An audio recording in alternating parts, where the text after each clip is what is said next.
ലഅല്ലക്കും തഷ്കുറൂൻ, നിങ്ങൾ നന്ദിയുള്ളവരാവാൻ വേണ്ടി. ഓർക്കണം, ഇത് ഇസ്ലാമിന്റെ ആദ്യകാല ചരിത്രമാണ് പറയുന്നത്. ഇത് ഇസ്ലാഹി പ്രസ്ഥാനത്തിന്റെയും കേരളത്തിലെ ചരിത്രമാണെന്ന് നാം മനസ്സിലാക്കണം. അതെ, നാം ഇവിടെ ഇസ്ലാഹി പ്രസ്ഥാനം വന്നപ്പോൾ ആദ്യം ഇവിടെ ഇസ്ലാമിക പ്രസ്ഥാനം വന്നു, ഇസ്ലാം ഇവിടെ വന്നു. അങ്ങനെ നമ്മൾ കേരളത്തിലെ എല്ലാ മുക്കിലും മൂലയിലും ഇസ്ലാം മതം പ്രചരിപ്പിച്ചു. അവിടുന്ന് ആരും അറബികൾ ഇവിടെ ഒന്നായി വന്ന് കുടിയേറി പാർത്തവരല്ല. വളരെ വിരലെണ്ണാവുന്ന വ്യക്തികൾ മാത്രമാണ് വന്നത്. ഇസ്ലാമിന്റെ ആദർശവും അതിന്റെ സംശുദ്ധിയും അതിന്റെ സ്വഭാവവും മനസ്സിലാക്കി ഇവിടുത്തെ ഹൈന്ദവ സഹോദരന്മാർ അത് സ്വീകരിച്ചു. അതിന് നമ്മുടെ മുൻഗാമികളെല്ലാം അവരായിരുന്നു എന്ന് മനസ്സിലാക്കണം. എന്നിട്ട് അവിടുന്ന് വന്നപ്പോൾ അതോടുകൂടി ജീർണതയോടുകൂടി ഇതാ കടന്നുകൂടുന്നു. കാരണം ആദർശമാറ്റത്തിലൂടെ മുഴുവനും സംസ്കരിക്കപ്പെട്ടില്ല. ജീർണതകൾ ഉണ്ടായപ്പോൾ ആ ജീർണതകൾ സംസ്കരിക്കുവാനുള്ള പ്രസ്ഥാനമായാണ് ഇസ്ലാഹി പ്രസ്ഥാനം വന്നത്.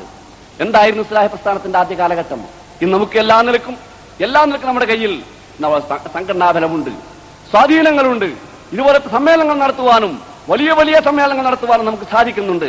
അതേ അവസരത്തിൽ ഞങ്ങളൊക്കെ കോളേജിൽ പഠിക്കുന്ന കാലത്ത് ഇസ്ലാഹി പ്രസ്ഥാനത്തിന് സ്ഥിതി പറയുകയാണ്.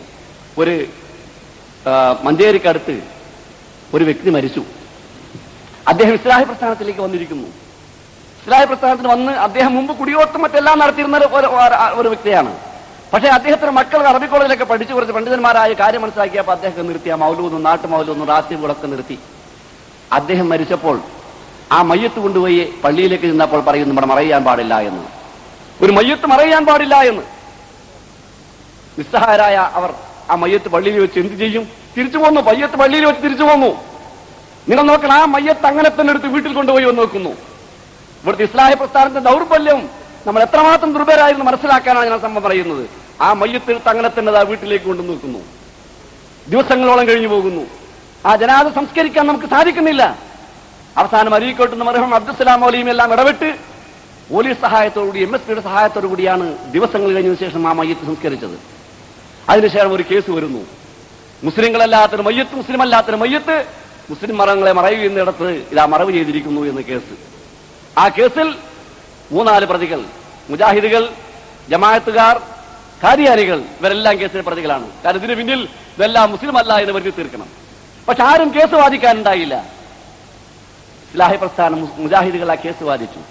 അബ്ദുൽ ലത്തീഫ് മൗലവി, അലവി മൗലവി, CP അബൂബക്കർ മൗലവി ഇവരൊക്കെ അന്ന് അതിന് സാക്ഷികളായി മുജാഹിദ് പ്രസ്ഥാനത്തിന് വേണ്ടി വിചാരണ ചെയ്യപ്പെട്ടവരായിരുന്നു. കേസ് മുജാഹിദുകളുടെ വാദം, മുസ്ലിങ്ങളല്ല, മുസ്ലിം അല്ലാത്ത മയ്യത്തിന് മുസ്ലിങ്ങളുടെ ഖബർസ്ഥാനിൽ മറവ് ചെയ്തിട്ടില്ല, ഞങ്ങളാണ് യഥാർത്ഥ മുസ്ലിങ്ങൾ എന്നായിരുന്നു വാദം. യഥാർത്ഥ മുസ്ലിങ്ങൾ ഞങ്ങളാണ്. അങ്ങനെ എന്തെല്ലാം അഭിപ്രായ വ്യത്യാസങ്ങളുണ്ടോ അതെല്ലാം കോടതിയിൽ ചർച്ച ചെയ്യപ്പെട്ടു. 5 കൊല്ലത്തോളം നീണ്ടുനിന്ന സംഭവങ്ങളാണ്. അന്നത്തെ ദിനപത്രം ദിനപ്രഭ എന്ന് പറയുന്ന ദിനപത്രം എല്ലാം വസ്തുനിഷ്ഠമായി റിപ്പോർട്ട് ചെയ്തത്. ഞങ്ങൾ അത് വായിച്ചിട്ടാണ് കേസിനെ പറ്റി മനസ്സിലാക്കിയിരുന്നത്. ആ കേസിൽ നിന്ന് എന്തായിരുന്നു നിങ്ങൾ തമ്മിൽ പ്രധാന വ്യത്യാസം? എന്താണ് നിങ്ങളുടെ അഭിപ്രായ വ്യത്യാസം? ഒന്ന്, ഞങ്ങൾ അള്ളാഹുവോട് നേരിട്ട് ബന്ധപ്പെടുന്നവരാണ്. ഇവർ മധ്യവർത്തികളോട് ബന്ധപ്പെടുന്നവരാകുന്നു. അള്ളാഹുവോട് നേരെ ബന്ധപ്പെടാനാണ് ഇസ്ലാം പഠിപ്പിക്കുന്നത്. അതായിരുന്നു ഒന്ന്. രണ്ടാമതായി പറയുന്ന അവനാണ് കർമ്മഫലം അവൻ അനുഭവിക്കേണ്ടി വരുമെന്നാണ് ഞങ്ങൾ വിശ്വസിക്കുന്നത്. ഒരാളുടെ രക്ഷയ്ക്ക് ആരും എത്തുകയില്ല, കർമ്മഫലം അനുഭവിക്കേണ്ടി വരും എന്ന്. ഇവർ മറിച്ച് പറയുന്നു, ആരെങ്കിലും ശൈഖ് നന്നായാൽ മതി, മുരീദ് നന്നാവേണ്ടതില്ല. മഹാന്മാരുടെ പിന്നാലെ നമുക്ക് പോകാം. അല്ലെങ്കിൽ വിചാരണ ചെയ്ത് വന്നപ്പോൾ ഒരു സംഭവം നാം ഓർക്കേണ്ടതുണ്ട്. അങ്ങനെ വിചാരണ വന്നപ്പോൾ നമ്മുടേതാണ് ശരി എന്നതിന് ഓരോ ഉദാഹരണം പറഞ്ഞു. നൂഹ് നബി അലൈഹി ഇസ്ലാമിന് സ്വന്തം മകനെ രക്ഷിക്കാൻ കഴിഞ്ഞില്ല. നൂഹ് നബി അലൈഹി ഇസ്ലാമിന്റെ മകൻ നരകത്തിലാണ്, ഇബ്രാഹിം നബി അലൈഹി ഇസ്ലാമിന്റെ പിതാവ് നരകത്തിലാണ്, നൂഹ് നബി അലൈഹി ഇസ്ലാമിന്റെ ഭാര്യ നരകത്തിലാണ്, ലൂത്ത് നബി അലൈഹി ഇസ്ലാമിന്റെ ഭാര്യ നരകത്തിലാണ്, അവരെ രക്ഷിക്കാൻ കഴിഞ്ഞില്ല, ഹിദായത്ത് കൊടുക്കാൻ കഴിഞ്ഞില്ല എന്നൊക്കെ പറഞ്ഞപ്പോൾ കോടതി അവസാനം മറുഭാഗം പറയുന്നത് അതൊക്കെ മുസ്ലിം ആവാത്തതിന്റെ പേരിലാണ്. മുസ്ലിം ആയിക്കഴിഞ്ഞാൽ പിന്നെ കർമ്മം നന്നാവണമെന്നില്ല, അവർക്കൊക്കെ രക്ഷക്കെത്തും. മുസ്ലിം എന്ന പേര് സ്വീകരിച്ചാൽ മതി, മുസ്ലിം ആയാൽ മതി എന്നതാണ്. അപ്പോൾ ഇവിടുന്ന് വക്കീൽ ചോദിച്ചു, എങ്കിൽ ഹസ്രത്ത് ഫാത്തിമാനോട് മുഹമ്മദ് നബി എന്താ പറഞ്ഞത്? ഫാത്തിമ ബിന്ത് മുഹമ്മദ് അങ്കുവി നഫ്സക മിനന്നാർ, മുഹമ്മദിന്റെ മകൾ ഫാത്തിമ, നിന്റെ നഫ്സ് നീ തന്നെ നരകത്തിൽ രക്ഷപ്പെടുത്തണം കേട്ടോ. അള്ളാഹുവിന്റെ അടുക്കൽ നിന്നെ രക്ഷപ്പെടുത്താൻ എനിക്ക് സാധ്യമല്ല എന്ന് ഫാത്തിമ ബീവിയോട് മുഹമ്മദ് നബി പറഞ്ഞില്ലേ? എന്തേ മുഹമ്മദ് നബിക്ക് രക്ഷിക്കാൻ കഴിയുമെങ്കിൽ എങ്ങനെ പറയണോ? അതെന്തുകൊണ്ട് പറഞ്ഞു? കോടതി നിന്ന് മുസ്ലിയാരുടെ മറുപടി, അന്ന് ഫാത്തിമ ബീവി കാഫിറായിരുന്നു എന്നായിരുന്നു. കോടതി തന്നെ ഞെട്ടി, അവരെ കൊണ്ടുവന്ന എല്ലാവരും ഞെട്ടി. കാരണം നുബുവത്തിന്റെ മടിത്തട്ടിൽ ജനിച്ചു പറഞ്ഞ ഫാത്തിമ റളിയല്ലാഹു അൻഹ കാഫിറായിരുന്നു എന്നാണ് പറയേണ്ടി വന്നത്. എന്തുകൊണ്ട് പറയേണ്ടി വന്നത്? അദ്ദേഹത്തെ പുറത്തിറങ്ങിയപ്പോൾ ചോദിച്ചു, അനുയായികൾ ചോദിച്ചു, അങ്ങനെ പറയാൻ പാടുണ്ടായിരുന്നോ? അതിന് അദ്ദേഹത്തിന്റെ മറുപടി, ഞാനത് പറഞ്ഞിട്ടില്ലെങ്കിൽ അതുവരെ പറഞ്ഞതെല്ലാം പൊളിഞ്ഞില്ലേ എന്നാണ്. കാരണം അത് പറഞ്ഞിട്ടില്ലെങ്കിൽ അതുവരെ പറഞ്ഞതെല്ലാം പൊളിഞ്ഞു പോയില്ലേ, അതുകൊണ്ടാണ് പറഞ്ഞത് എന്നാണ്. ഏതായിരുന്നാലും ആ കേസിന്റെ വിധി യഥാർത്ഥ മുസ്ലിങ്ങൾ നിങ്ങളാണ്, മുജാഹിദുകളാണ് എന്നാണ്. ഈ മാലയും മൗലൂദുകളെല്ലാം ഇസ്ലാമിൽ കിടത്തിക്കൂട്ടിയതാണ് എന്നാണ്. ആ നിരക്ക് അങ്ങനെയുള്ള കേസ് നടന്നാണ് നാം ഓർക്കേണ്ടത്. പക്ഷേ ഇന്ന് നാം മാറിയിരിക്കുന്നു, ഇന്ന് നാം വളർന്നിരിക്കുന്നു. വളർന്നിട്ടോ ഇന്ന് കേരളത്തിൽ ഒരു മുജാഹിദിന്റെ മയ്യത്ത് ജനാസ താമസിപ്പിക്കാൻ 5 മിനിറ്റ് പോലും സാധിക്കില്ല. അന്ന് 5 ദിവസം താമസിച്ചെങ്കിൽ 5 മിനിറ്റ് പോലും താമസിക്കാൻ കഴിയില്ല. അത്രമാത്രം മുജാഹിദുകൾക്ക് അള്ളാഹു ശക്തി നൽകിയിരിക്കുന്നു എന്ന് നാം ഓർക്കണം. നമ്മുടെ വളർച്ചയാണത്. അതേ അവസരത്തിൽ ഈ ഉള്ളവന്റെ തന്നെ ഞങ്ങൾ തിരൂരടുത്ത് ഇതുപോലെ ഒരു പള്ളിയിലേക്ക് മയ്യത്ത് കൊണ്ടുവന്നാൽ തടുക്കും എന്നൊരു തോന്നല്.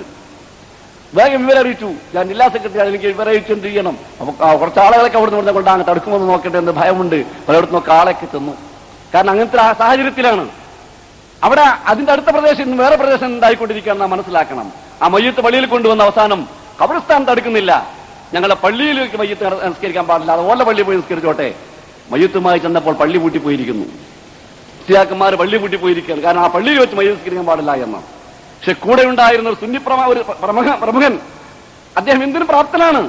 അദ്ദേഹം പള്ളിയുടെ വാതിൽ ചവിട്ടേണ്ട് പൊളിച്ചിട്ട് പറഞ്ഞു, ഏതാണ് ഈ മുസ്ലിയാക്കന്മാർ? ഞാനും സുന്നിയാണ്, ഈ ജാതി സുന്നികളുണ്ടോ? ഞാനും ഒരു സുന്നി തന്നെയാണ്, ഇങ്ങനെയാണോ നിങ്ങൾ സുന്നികള് എന്ന് പറഞ്ഞുകൊണ്ട് അദ്ദേഹമാണ് അതിന് മുന്നിട്ടിറങ്ങിയത്. എന്ന് വെച്ചാൽ കാലം മാറിയിരിക്കുന്നു എന്നർത്ഥം. മുജാഹിദ് അല്ലാതെ സുന്നികളാണ്, അതിൽ തന്നെ മാറ്റം വന്നിരിക്കുന്നു എന്ന്. ഈ മാറ്റം നാം ഉൾക്കൊള്ളാൻ കഴിയണം. അതാണ് നാം ചെയ്യേണ്ടത്.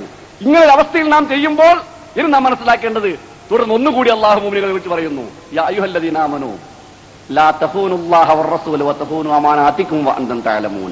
അവിടെയാണ് നാം ഉൾക്കൊള്ളേണ്ടത്. യാ അയ്യുഹല്ലദീന ആമനൂ, അല്ലേ വിശ്വാസികളെ, ലാ തഖൂനുല്ലാഹ വറസൂൽ, അല്ലാഹുവിനെ റസൂലിനെ വഞ്ചിക്കരുത് നിങ്ങൾ. വതഖൂനു അമാനാതികും, നിങ്ങൾ ഏറ്റെടുത്ത അമാനത്തുകളോട് നിങ്ങൾ വഞ്ചന ചെയ്യരുതേ. വഅൻതും തഅലമൂൻ, നിങ്ങൾക്കറിയാലോ ഇതെന്താണ് എന്ന്. ആത്മവഞ്ചന, താൻ വിശ്വസിക്കുന്നതിനെതിരായി, തന്റെ ആദർശത്തിനെതിരായി, തന്റെ സ്വാർത്ഥ താല്പര്യത്തിന് വേണ്ടി നിങ്ങൾ ഉപയോഗിച്ചുകൊണ്ട് ഒരിക്കലും വഞ്ചന ചെയ്യരുത്.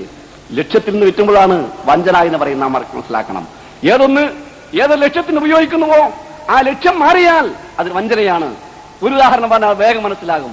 ഒരാൾ ഒരു വാൾ ഉപയോഗിക്കുന്നുവെങ്കിൽ ആ വാളുകൊണ്ട് ശത്രുക്കളെ ഹനിക്കാനാണ്, അത് താൻ വെട്ടേണ്ട അടുത്ത് കൊള്ളണം ആ വാള്, അതിനാണല്ലോ വാൾ ഉപയോഗിക്കുന്നത്. പക്ഷേ വാളിന്ന് വെട്ടുമ്പോൾ ലക്ഷ്യം വയച്ചാൽ ഉടനെ പറയാനുള്ളത് ഖാനഹു സൈഫുഹു എന്നാണ്, വാളവനെ വഞ്ചിച്ചു എന്ന്. കാരണം എന്തേ? വാള് ചെല്ലേണ്ട അടുത്തേക്ക് എത്തിയില്ല, അതുകൊണ്ട് തന്നെ വാള് വഞ്ചിച്ചു എന്നാണ് പറയുന്നത്. കിണറ്റിലേക്ക് നാം കയറെടുത്ത ബക്കറ്റ് ഇട്ടാൽ ആ ബക്കറ്റ് കൊണ്ട് നമുക്ക് കയറുകൊണ്ട് വെള്ളം മുക്കിയെടുക്കാൻ കഴിയണം. പക്ഷേ ആ ബക്കറ്റ് കയറാറ്റു പോവുകയോ കയറ് കൊണ്ട് കൊണ്ട് പൊന്തിക്കാനും പറ്റുകയില്ലെങ്കിലോ ഖാനഹു റഷാഹു, അവന്റെ കയറവനെ വഞ്ചിച്ചു, ബക്കറ്റ് വെള്ളം കിട്ടിയില്ല. ഇതേ പ്രകാരം തന്നെ പ്രസ്ഥാനവും സംഘടനാ പ്രവർത്തനവുമായി നാം മുന്നോട്ട് പോകുമ്പോൾ ഏതൊരു ലക്ഷ്യത്തിനാണ്, എന്തിനാണ് എന്നുള്ളത് നാം നോക്കണം. നമ്മുടെ വ്യക്തിപ്രഭാവത്തിന് വേണ്ടിയല്ല, നമ്മുടെ സ്ഥാനമാനങ്ങൾക്ക് വേണ്ടിയല്ല, നമ്മുടെ ഭൗതിക താല്പര്യങ്ങൾക്ക് വേണ്ടിയല്ല, നമുക്ക് നമ്മുടെ സംഘടനയുടെ ആദർശത്തിന് വേണ്ടിയാണ്. തൗഹീദിന്റെ, അള്ളാഹുവിന്റെ കിതാബ് മുറുകെ പിടിച്ചുകൊണ്ട്, അള്ളാഹുവിന്റെ റസൂലിന്റെ സുന്നത്തെ മുറുകെ പിടിച്ചുകൊണ്ട് നാം പോവുക. മറ്റാരെയും ഭയപ്പെടേണ്ടതില്ല, അള്ളാഹുവിനെയാണ് ഭയപ്പെടേണ്ടത്. അതുകൊണ്ട് നിങ്ങൾ അത് സൂക്ഷിക്കണമെന്നാണ് അള്ളാഹ് പറയുന്നത്. നിങ്ങൾക്കറിയാമല്ലോ അത്, വഅൻതും തഅലമൂൻ, നിങ്ങൾക്കറിയാമായിരുന്നല്ലോ അത് എന്നാണ് അള്ളാഹു ചോദിക്കുന്നത്. ഇന്നമാ അംവാലുക്കും ഔലാദുക്കും ഫിത്ന, പിന്നെ പറയും ഭൗതികമെല്ലാം ഫിത്നയാണ്, അതെല്ലാം ഫിത്നയാണ്. അതിൽ നിന്നാണ് എപ്പോഴും പരീക്ഷണങ്ങൾ വരിക. ഭൗതികമായ സാമ്പത്തികമായത് സ്വാധീനങ്ങൾ, അതിലൂടെയാണ് ഫിത്നകൾ ഉണ്ടാവുക. അത് സൂക്ഷിക്കണമെന്ന് തന്നെയാണ് പറയുന്നത്. നാം പാഠം പഠിക്കണം. ഇതൊക്കെ ഇസ്ലാമിന്റെ ആദ്യകാലത്തെ ചരിത്രമാണ്. ഇത് ഇസ്ലാഹി പ്രസ്ഥാനത്തിന്റെയും ചരിത്രമാണ്. നിങ്ങൾ നോക്കായിരുന്നു, ഇവിടെ നാം വളർന്നു വരുമ്പോൾ ആദ്യം കേരള ജമിയത്തുലമയാണ് തുടക്കം. കേരള ജമിയത്തിലെ തുടക്കി കുറച്ച് കഴിഞ്ഞപ്പോഴേക്ക് നമുക്ക് പണ്ഡിതന്മാർക്ക് ഉലമാക്കൾക്ക് മാത്രം പോരാ ഇസ്ലാഹി പ്രസ്ഥാനം. ദഅവത്ത് ഉലമാക്കൾ മാത്രം നടത്തിയാൽ പോരാ, അത് സാധാരണക്കാരുടെ ഭാഗവാക്കാവണം. 924 ജമിയത്തിൽ തുടങ്ങിയപ്പോൾ 50 ആയപ്പോഴേക്ക് അല്ല സാധാരണക്കാരും കൂടി ആവട്ടെ എന്ന് വിചാരിച്ചുകൊണ്ട് തന്നെ കേരളം നിവൃത്തി മുജാഹിദീൻ രൂപീകരിക്കപ്പെട്ടു.